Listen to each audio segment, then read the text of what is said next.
Hello, and welcome to Mental Health Matters. I'm your host, Liz Lang. Each week on this podcast, we will break down various aspects of mental health. We are so excited you're here and hope you enjoy this week's episode.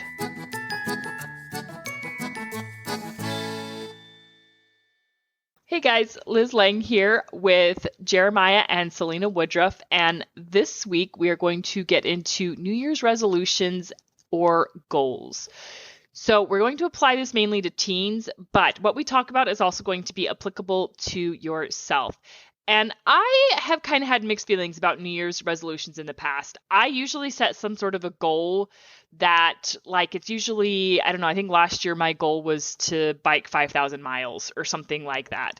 And so those are typically the kinds of goals that I set. But I know it's really common for people to set things like weight loss or eating healthy or like improving, right? Or it's kind of like those self-improvements. And what tends to happen is people start off really good in January and then they kind of fall off by February. So we're going to talk kind of about how to help teens stay motivated. So some of the things that we're going to hit on is why it's important for goal setting, along with how to help kids be accountable and self-disciplined. Let's dive right in to the importance of goal setting. Why you guys think this is an important skill for teens? Yeah, I love this one. So I don't care for New Year's resolutions because of the exact reasons you talked about a little bit ago. People tend to do really well in January or for a few weeks and then start to fall off, and then we don't worry about it again until January. And I don't think that that's a very helpful thing. I don't think it's very helpful for us to grow or develop or to achieve the things that we want to achieve. I think goal setting is really important. And it's especially important for kids because they learn how to grow through goals. And one of the things I used to say a lot to young kids that I would work with is I would ask them, what makes a goal and how do we achieve that? And we would talk about kind of the process. And one of the ways I like to explain it is that if you have a goal to go to a store, maybe you want to purchase something and you have a goal that day to go to the store, there's a direction and there's certain steps that you have to take to get there, right? We have to go down this road or that road and make the right turns. But if we go in the opposite direction, we're never going to get to that goal. Or if we don't create a plan to get there, we're never going to get there. And so I would use that a lot with young kids that I would work with and helping them kind of figure out what they want in life and then recognize that there's a process to achieving that. Our goals aren't just going to happen because we want them to. That's just a dream. And sure, it would be nice, but that's just not the way life works. And so we want to set goals and create a pathway to achieving those goals. Yeah, I agree. And this is a perfect time to talk about this, but I think goals and what you might call New Year's resolutions, or at the very least goals, should happen year round, right? Hopefully we're always making goals. I don't know that I have. I think I hit my New Year's resolution last year to bike at least 5,000 miles. And this year, I don't know, maybe I'll up it to 7, right? But it's something that I'm going to be doing anyways. And so we're going to get into how to actually set a goal, or kind of the components of setting effective goals. And so we'll get into that a little bit later. But I think it would be important to start out by talking about, when is a good opportunity to help a teenager or to help a youth set a goal, right? So I think there could be some really great opportunities. We had a great example with our daughter earlier this year. She wasn't doing very well in math class. And so we set this goal to help her improve, right? And so kind of just being aware of opportunities to set goals, and then we'll kind of go into what that looks like. So what are your thoughts on finding opportunities to set goals? I think the right time for that opportunity is when your child's ready. Because if we're going to give them that ownership and they're going to be invested in it, it's going to be a time and something that they're interested in. We're looking more to be mentors and help our children and guide them, right? We don't want to be dictators and watching over them and micromanaging everything they're doing. So when they are ready and they have a desire or they've expressed an interest in something, that's the perfect time. So whenever that comes, whether that's January whether that's December. Right now is the best time to start a goal. And I also have a hard time with goals too and New Year's resolutions. But I think it is a good time come January. Like we're done with the holidays and now we have like what we call like just a new or refresh. I'm not necessarily against that's a great opportunity to take a reflection on our life and see what have I learned? Where do I want to be?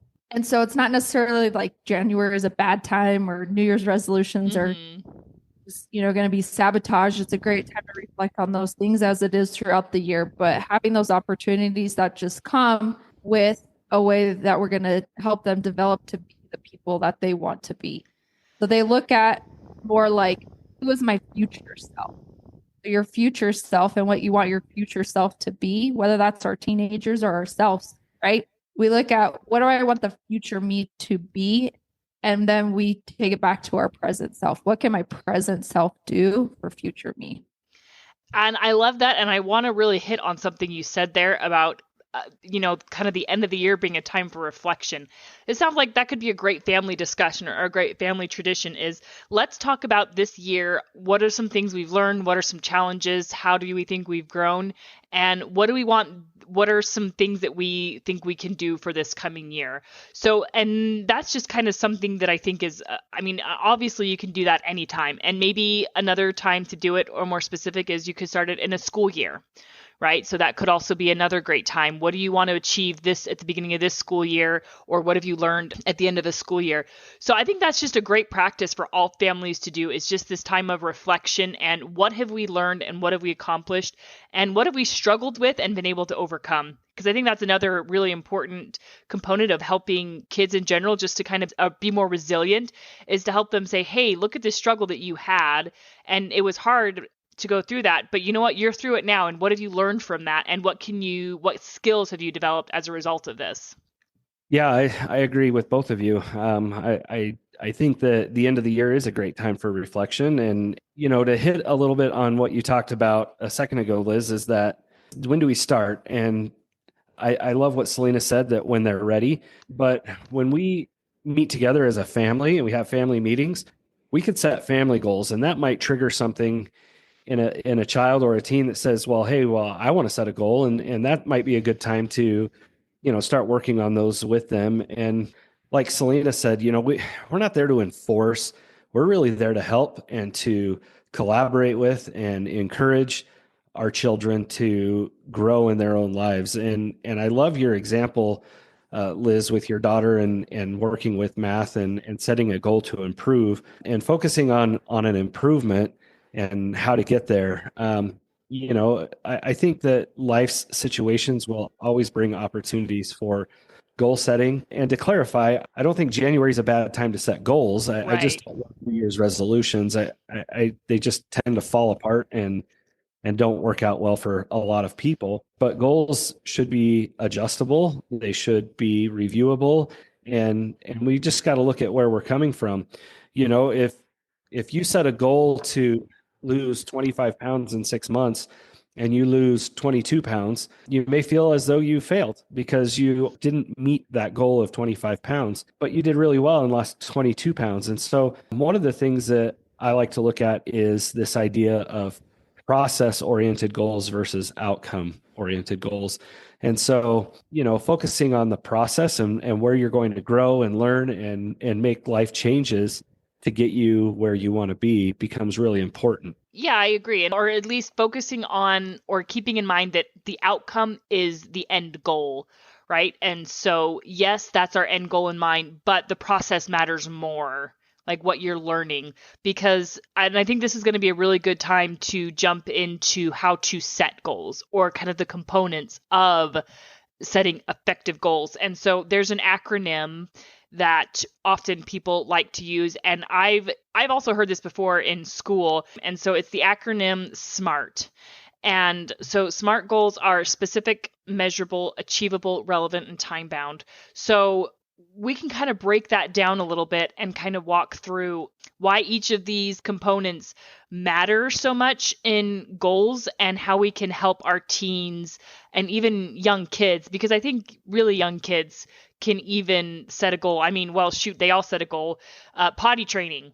is a goal, right? And so, again, like how we can help kids understand what a specific goal looks like. Yeah, and just to be clear with this as well, SMART goals is one tool. Mm-hmm.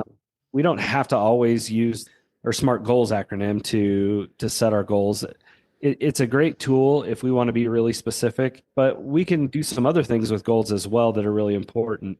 I think that when we look at SMART goals, they're great because they're very detailed, and it gives us everything that we need to set the goal, to measure the goal, to determine whether or not we've met the goal, and it puts it within a time frame. Because if I set a goal to, run 1,000 miles, well, I took 25 years to do it. So what? Yeah. What did we achieve, right? So we want to put that within a time frame. So But we also can have goals that are fun and exciting to us. Maybe you refer to it more as a dream, but I think having, even just like for me, having a goal or a dream to have a podcast, I always thought that'd be really cool. And here I am, right?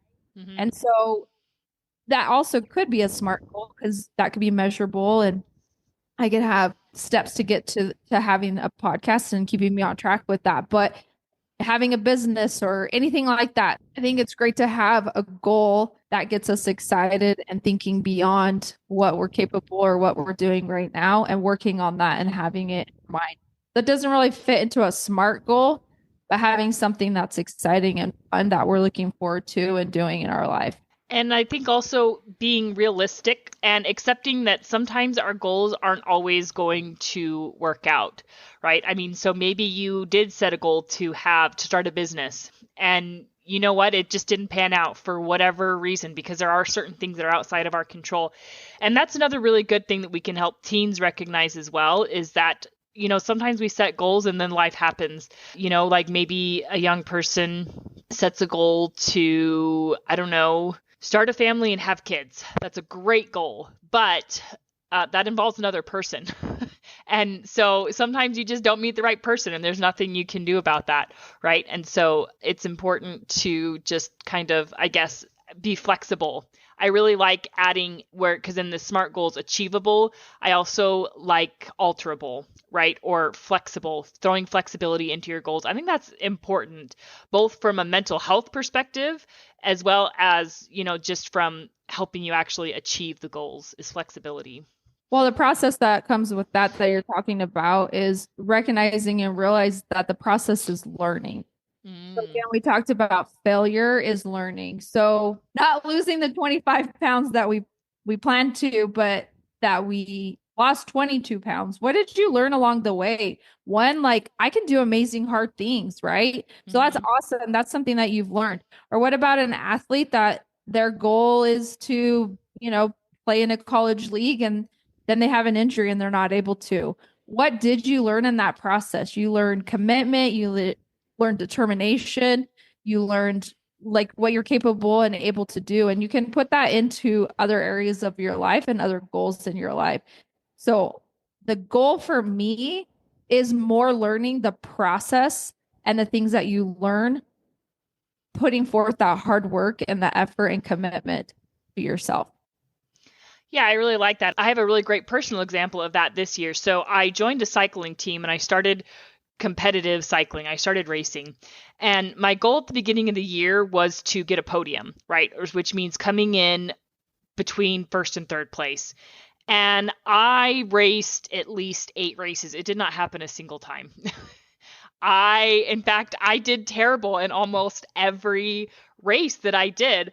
But, at the end of the year, I didn't feel awful about it, because I was able to look back and reflect on the gains that I made, because I worked really, really hard this year in cycling, and I learned a lot. I learned what I was capable of mentally and physically, and most of all, I got my body in really good shape. And so, it's this idea of, no, I didn't hit that goal, but I did it. I mean, I was 32 years old and I was out there competing against these 19 and 20-year-old females.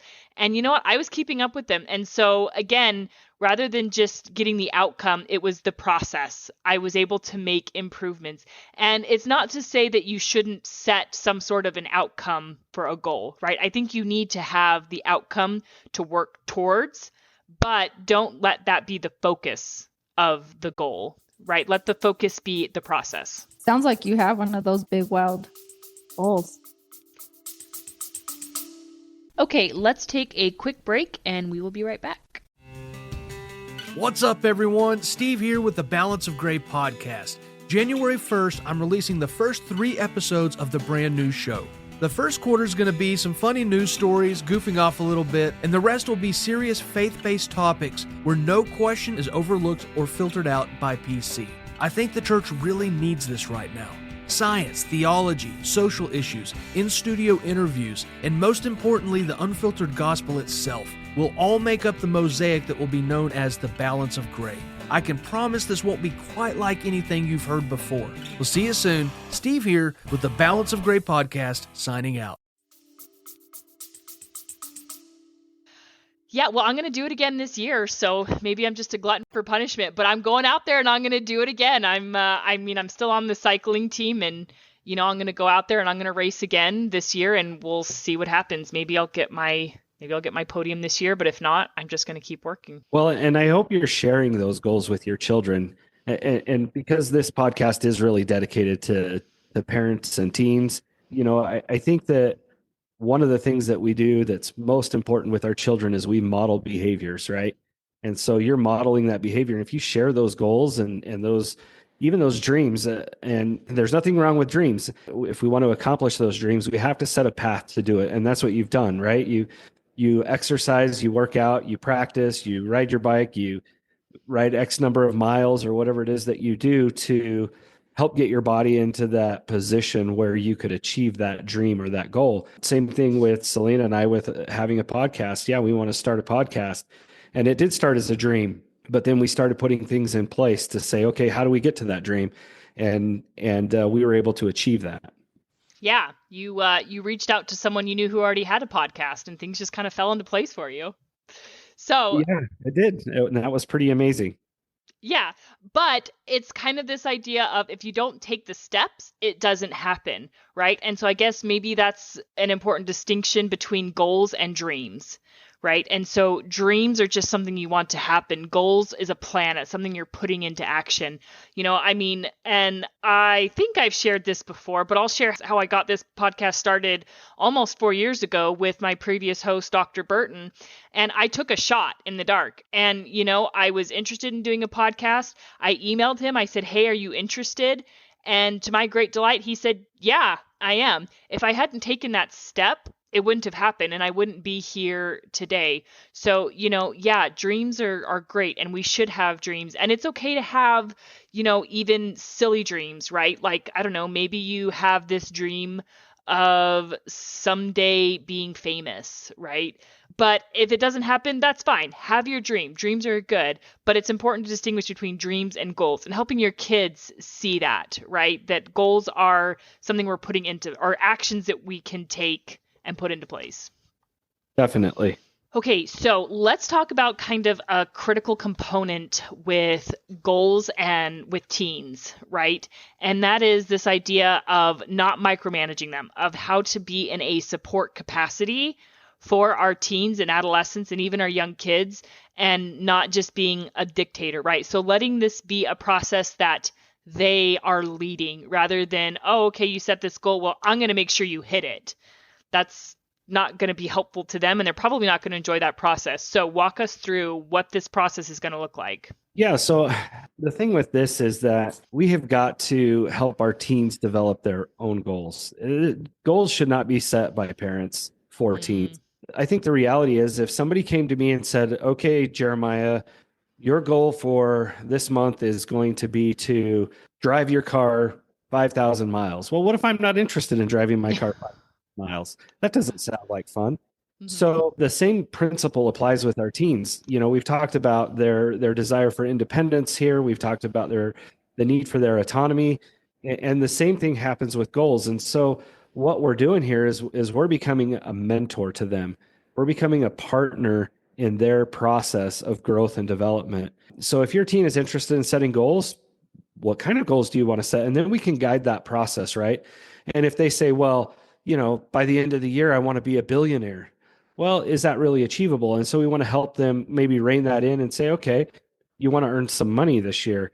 Let's look at what it takes to earn $1 billion, or let's look at what it takes to earn a little bit of money, and we can start creating reasonable goals. And then, we have a couple of different options and ways we can check in with them. Sometimes we have family meetings where we could check in on how goals are going, or we can have those private conversations with them, which we should be doing regularly anyway, if you ask me. But, just checking in, how's that coming for you? What are some struggles you're having with it? Is there an area I could help you with to achieve that goal?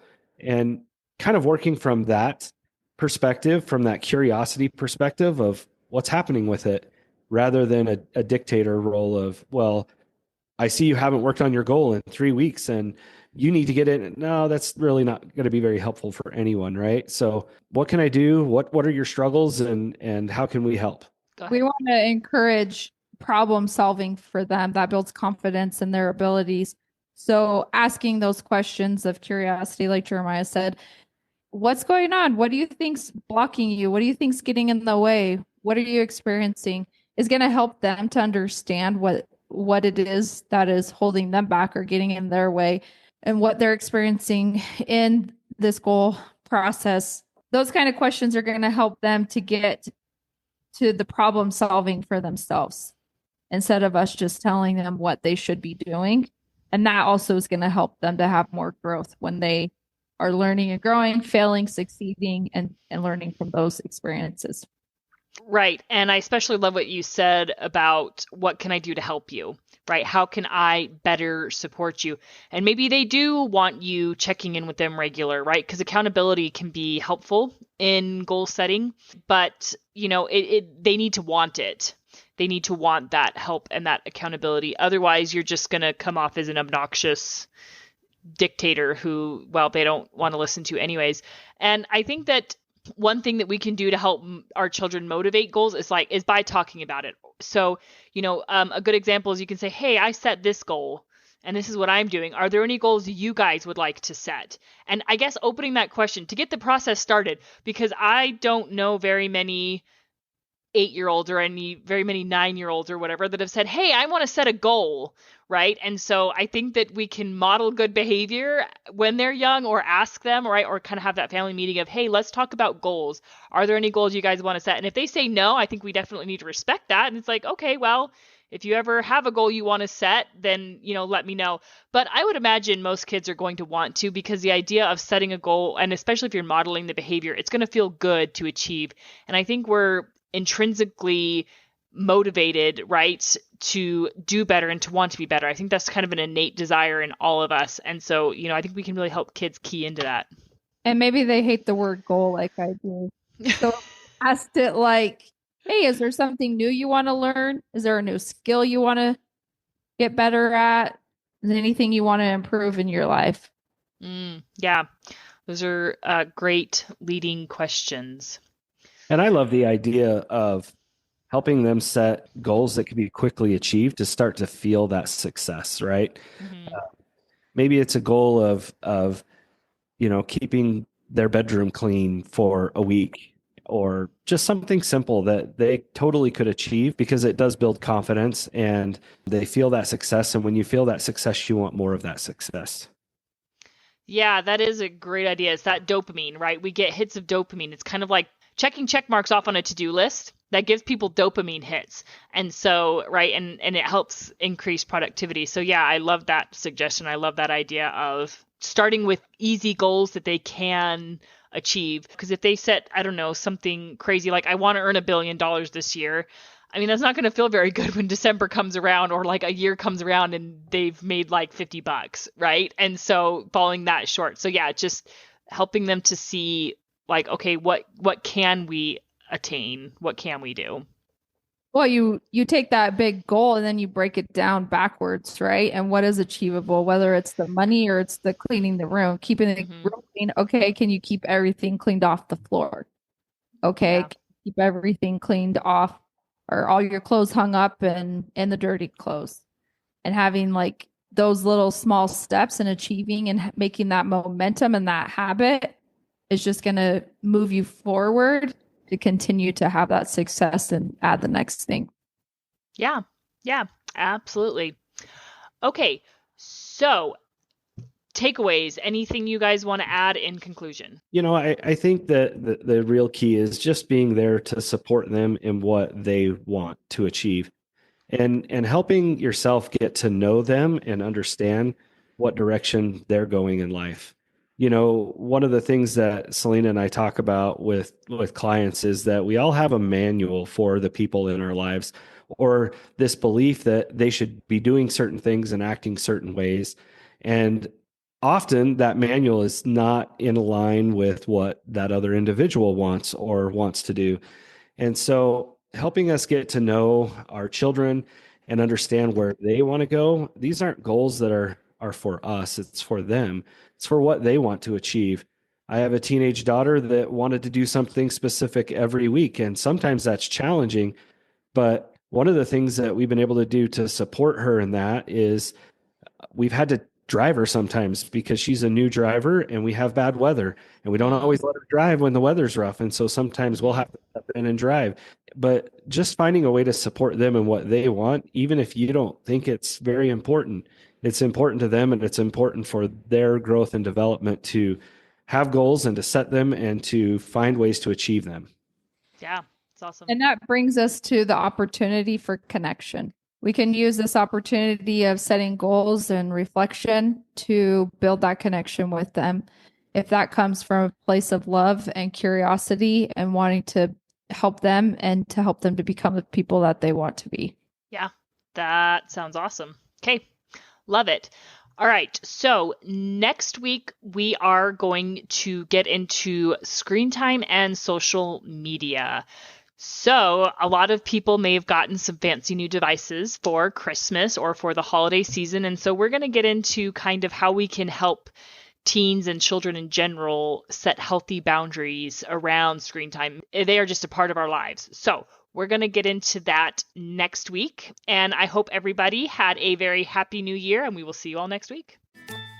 Have a question? How about a topic you'd like us to cover? Send us an email at mentalhealthpod21@gmail.com.